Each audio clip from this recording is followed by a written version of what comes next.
Hello, welcome back, and it's a pleasure to have in the studio Asif Mall. How are you, Asif? Yeah, very good. Thank you, Kent, for having me. Now, Asif, you're originally from Pakistan, but you're based in the UK now, but still very much focused on the situation of Christians in Pakistan. What is that situation? Well, it's like, you can get somebody else out of Pakistan, but you can't get Pakistan out of them. Oh, so okay. Even though I'm living in Britain for the last number of years, I still am very much in touch with my people on the ground. And yes, I still, my heart goes out to them, to their suffering, to the discrimination that they face on a day-to-day basis, and the persecution that they face, and the false charges of blasphemy they have to face, and about 300 of them currently languishing in prisons. Wow. And the number of Christian girls who, due to poverty, working in the homes of more affluent Muslims, and the life is very difficult for them. Obviously, they're obviously verbally, physically, and often sexually abused as well. I guess they're very vulnerable there, yeah. Being away from their normal families. Correct. Yeah, wow. On the news, when we hear a story about Pakistan, it's invariably bad. Some terrible assassinations in recent years, the terrible double murder of a Christian couple last year, beaten, dragged and burnt alive, horrible stuff.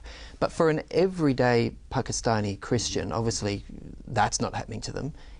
Are these just extreme cases we're hearing about, or is everyday life difficult? I think that those are basically a way to tell the ordinary Christian on the street that this can happen to you if you try to raise your head. If you try to get out of line, we will make sure that you are put into line in that way. And the sad part is that in the case that you mentioned of two Christians burnt alive, this was basically they owed some money to the owner of that clean factory.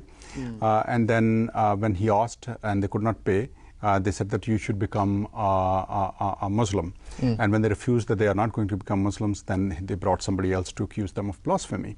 And then mob gathered, and in front of their children, they were beaten up, their bones were fractured, then they were tied to behind a tractor, dragged all over the village, and when they were semi-alive or semi-dead, and then they threw them in this... into the brick kiln, yeah. Correct. Yeah. And the man was probably, there were reports that he was almost like dead, so he didn't resist. But the woman was still trying to come out, and they had these long kind of sticks. And they were, with them, they were trying to push her back.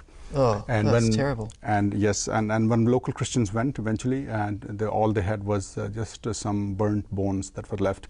And that happened in front of their 3 children. The oldest one is probably 6 years of age. Wow.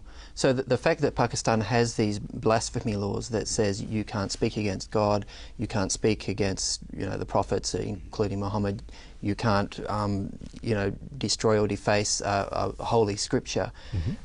It seems like a good idea, but it's being used to settle personal grudges and as a weapon, really, isn't it? Absolutely. It's used to settle personal score, personal vendettas, not let anybody be elevated in their job or in their business. And due to those sort of reasons, and I say to my Muslim friends, look, when when somebody accuses somebody falsely of blasphemy, that's when the actual insult of your prophet and your religion is taking place. When an innocent person goes down, is burnt alive, is killed, or their house is burnt, how do you think that the honor of your prophet is restored in this way?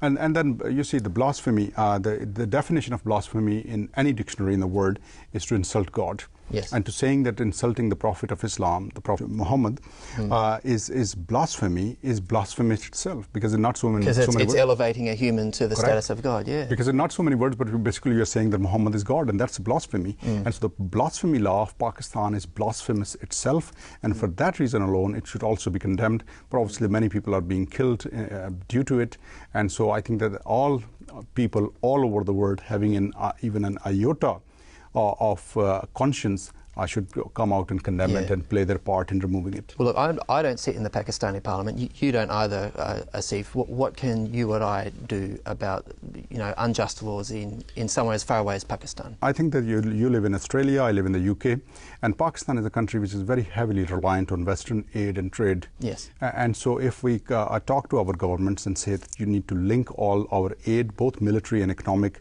and our trade agreements with the situation of human rights and the situation of religious minorities, including that of blasphemy law, that is a language that might do the trick in the end. Okay. Well, there's a challenge for us to, get on to our own legislators about that topic. Thanks so much for your time today. Most welcome. Thanks for having me. We'll be back in just a moment.